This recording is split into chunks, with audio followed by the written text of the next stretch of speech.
कांग्रेस के हमारे बब्बर शेरों, आप सबका यहां बहुत बहुत स्वागत, नमस्कार। कुछ साल पहले हमने कन्याकुमारी से कश्मीर यात्रा की थी। 4000 किलोमीटर कन्याकुमारी से कश्मीर तक हम चले।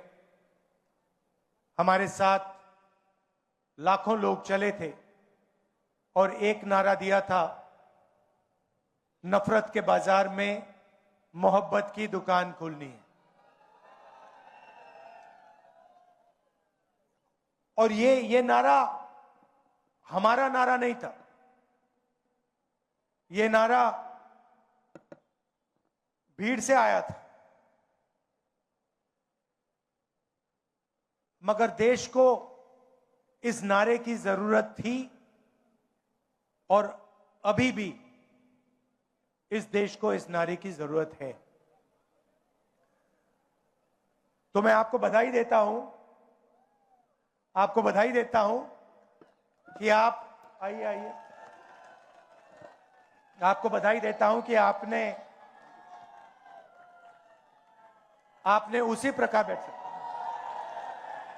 उसी प्रकार हरियाणा में ये यात्रा की, जनता के बीच में गए, हरियाणा की सड़कों पे चले। और आपको इस यात्रा से बहुत फायदा होगा, क्योंकि आपको हरियाणा का जो पल्स है, वो आपने लोगों से सुनकर समझा है। और मेरी सोच है कि कांग्रेस पार्टी में हर प्रदेश में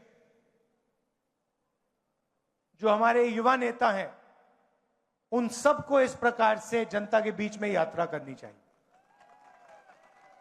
सीखने को मिलता है, लोग जुड़ते हैं, राजनीतिक समझ बढ़ती है। और हर यात्रा का, चाहे कितनी भी छोटी हो कितनी भी बड़ी हो, यात्रा की हिंदुस्तान में यात्रा का ट्रेडिशन है। तो यात्रा का जनता को और जो यात्रा करते हैं उनको फायदा होता है। देखिए, हरियाणा के बारे में आप मुझसे अच्छा जानते हो। यहां का चुनाव बीजेपी ने चोरी किया। मध्य प्रदेश, हरियाणा, महाराष्ट्र, अब बंगाल, असम, इन्होंने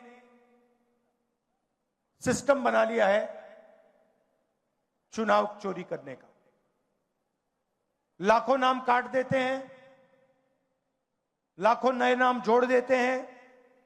इलेक्शन कमीशन इनके कंट्रोल में है, ब्यूरोक्रेसी इनके कंट्रोल में है, और ये सोचते हैं कि इनका राज अब रुक नहीं सकता।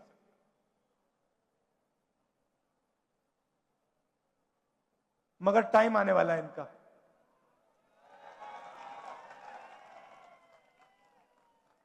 आप देख लेना, इनका टाइम आने वाला है।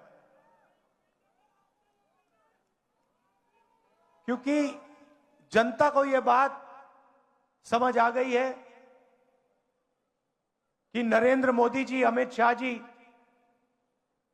देश को बेचने का काम करते हैं। Airport, ports, infrastructure, power plant, अब निकोबार आइलैंड में पूरा का पूरा वहां पे बेच रहे हैं अदानी जी को। तो जनता को बात समझ आ गई है, इलेक्शन चोरी होता है और फिर आपका धन आपसे छीना जाता है, अदानी अंबानी को पकड़ाया जाता है। मैंने आपसे पूछा कि हरियाणा में सबसे बड़े मुद्दे कौन से हैं। आप हजारों किलोमीटर चले हो और आपने कहा कि हरियाणा में सबसे बड़ा मुद्दा बेरोजगारी का मुद्दा है। और ये सिर्फ हरियाणा की बात नहीं है, पूरे देश में बेरोजगारी फैल गई है। युवाओं को रोजगार नहीं मिल सकता है, डिग्री मिल जाती है, प्राइवेट यूनिवर्सिटी में, कॉलेज में डिग्री मिल जाती है, मगर फिर रोजगार नहीं मिल सकता। छोटी industry, small medium size industry सारी की सारी बंद हो गई। सीधा सा मॉडल है, अदानी अंबानी जी को देश का धन दिया जाता है और चाइना का माल हिंदुस्तान में बेचा जाता है। युवाओं को इंस्टाग्राम, सोशल मीडिया, इसका नशा दिया जाता है। और अगर आप सबूत चाहते हैं, अगर आप सबूत चाहते हैं कि नरेंद्र मोदी कंट्रोल में है, तो मैं आपको अभी सबूत दे देता हूं। कुछ दिन पहले यूएस इंडिया डील हुई, आपने देखा आपने? यूएस डील में हिंदुस्तान ने अमेरिका को क्या दिया और अमेरिका ने हिंदुस्तान को क्या दिया, मैं आपको बताना चाहता हूं।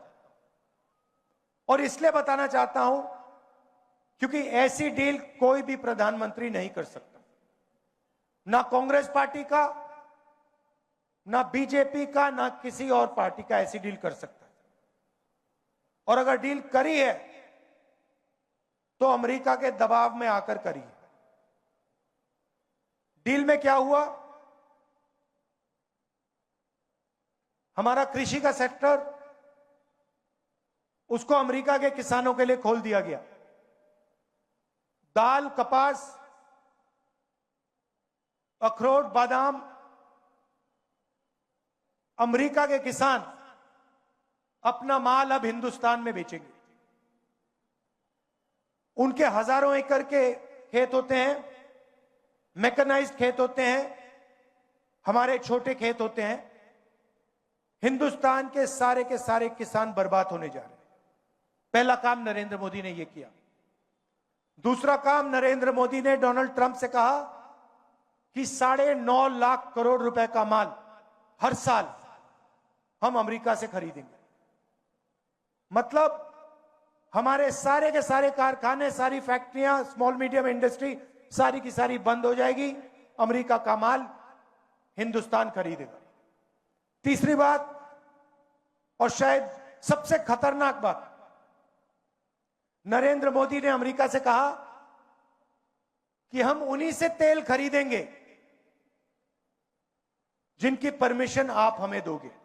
आपसे पूछे बिना हम किसी से तेल नहीं खरीदेंगे, चाहे सऊदी अरेबिया हो, वेनेजुएला हो, इराक हो, ईरान हो। हिंदुस्तान तेल खरीदेगा तो अमेरिका से पूछकर, डोनाल्ड ट्रंप से परमिशन लेके खरीदेगा। और चौथी बात, आपका सारा का सारा डेटा जो आप बातचीत करते हो, मैसेजेस भेजते हो, आपका मेडिकल डेटा, अस्पताल में आपका जो डेटा है, सारा का सारा नरेंद्र मोदी ने अमेरिका को पकड़ा दिया है। तो ये 4 चीजें नरेंद्र मोदी ने अमेरिका को दी। हिंदुस्तान को क्या मिला? हिंदुस्तान को कुछ नहीं मिला, जीरो, कुछ नहीं मिला। हमारा टैक्स बढ़ गया, उनका टैक्स जीरो हो गया, हमारा डेटा गया, हमारा कृषि का सेक्टर गया, हमारी ऑयल सिक्योरिटी, एनर्जी सिक्योरिटी गई, हमारी इंडस्ट्री बर्बाद हो गई। अमेरिका का कुछ नहीं गया। इसके 2 कारण हैं और मैं आपको साफ बता देता हूं। सबसे पहला कारण, आपने नाम सुना होगा एप्स्टीन का, सुना है? 30.5 लाख एप्स्टीन की फाइल्स अमेरिका में पड़ी हुई है। नरेंद्र मोदी की पूरी हिस्ट्री, उसका चरित्र उन फाइलों में है। और डोनाल्ड ट्रंप ये बात जानता है, समझता है। डोनाल्ड ट्रंप खुल के कहता है, मीडिया में खुल के कहता है, अपने ट्विटर पे खुल के कहता है कि नरेंद्र मोदी के करियर को मैं 1 मिनट में खत्म कर दूंगा। और दूसरा काम, अदानी कंपनी पर अमेरिका में केस लगा रखा है, क्रिमिनल केस। अदानी जी हिंदुस्तान के सबसे बड़े बिजनेसमैन हैं, अरबपति हैं, मगर हिंदुस्तान से बाहर नहीं निकल सकते, क्योंकि जैसे ही हिंदुस्तान से बाहर जाएगा, अमेरिका में इस पर केस है, क्रिमिनल केस है, इसको पकड़ के ये ले जाएंगे। और ये केस अदानी पे नहीं है, ये बात आप समझिए, ये केस नरेंद्र मोदी पर है, क्योंकि नरेंद्र मोदी और अदानी एक है। कंपनी का नाम अदानी है, कंपनी का नाम मोदानी होना चाहिए। और ये पूरा देश जानता है, पूरा देश जानता है कि बीजेपी का फाइनेंशियल सिस्टम, बीजेपी का फाइनेंशियल स्ट्रक्चर अदानी है। और ये डोनाल्ड ट्रंप को भी मालूम है, इसलिए उसने केस लगाया है और हिंदुस्तान के प्रधानमंत्री को कॉम्प्रोमाइज कर दिया है। नरेंद्र मोदी चू नहीं कर सकता है बिना डोनाल्ड ट्रंप के परमिशन लिए। डोनाल्ड ट्रंप अगर इससे कहेगा तू जंप मार, नरेंद्र मोदी जंप मारेगा। यह हिंदुस्तान की सच्चाई है। और आप लिख के ले लो, आप लिख के ले लो, ये जो नरेंद्र मोदी है, जो आज हिंदुस्तान के प्रधानमंत्री हैं, ये टिक नहीं पाएंगे, क्योंकि जनता में इतना गुस्सा है। आपको जितने इलेक्शन चोरी करने कर लो, मगर अंत में जो जनता की सच्चाई है, जनता में जो गुस्सा है, उसका सामना आपको करना पड़ेगा। और जनता डिसाइड करती है हिंदुस्तान में क्या होगा। आप देख लेना, आपने देखा पता नहीं, मैंने भाषण किया, यूएस डील पर भाषण किया लोकसभा में, मैंने एप्स्टीन का नाम लिया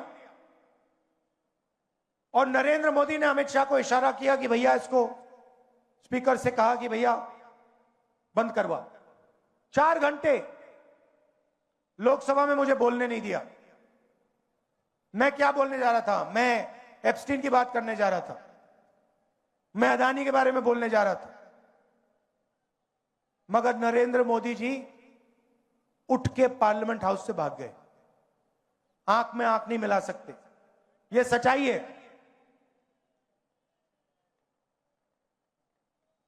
इनका सिस्टम क्या है? अदानी इनकी पूरी मार्केटिंग करता है, इनको ये पूरी देश का धन पकड़ाते हैं। इनके पास ईडी है, सीबीआई है, इनकम टैक्स डिपार्टमेंट है। और सीधी सी बात है, हम नरेंद्र मोदी से, ईडी से, सीबीआई से, इनकम टैक्स डिपार्टमेंट से डरते नहीं। कर लो जो करना है, कोई फर्क नहीं पड़ता।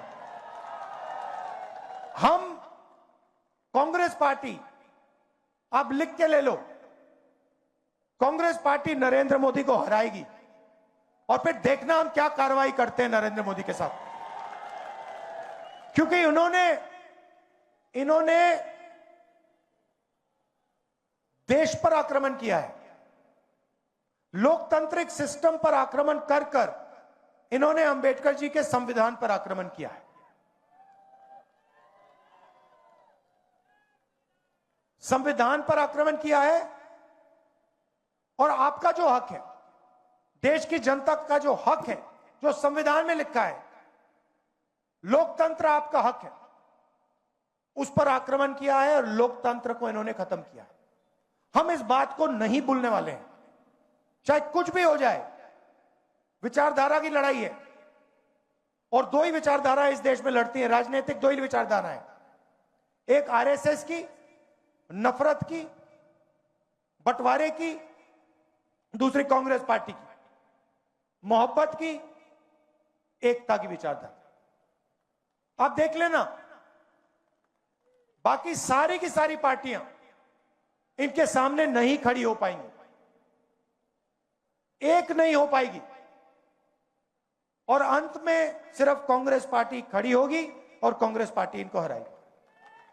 और हमारे जो बब्बर शेर यहां पे आए हुए हैं, आप याद रखो, आप किसी से डरते नहीं हो। आप याद रखो मैं क्या कह रहा हूं, नरेंद्र मोदी को, अमित शाह को कांग्रेस पार्टी हराएगी, बीजेपी को कांग्रेस पार्टी हराएगी। एक बार फिर मैं आपका धन्यवाद करता हूं। कि आपने ये यात्रा की, हजारों किलोमीटर आप चले। मैं जानता हूं 1000 किलोमीटर, हजारों किलोमीटर चलना आसान काम नहीं है, मुश्किल काम है। आपने किया, पूरा मेरा सपोर्ट है आपको। हरियाणा कांग्रेस का सपोर्ट है, इंडियन नेशनल कांग्रेस का सपोर्ट है। बहुत बहुत धन्यवाद। नमस्कार, जय हिंद।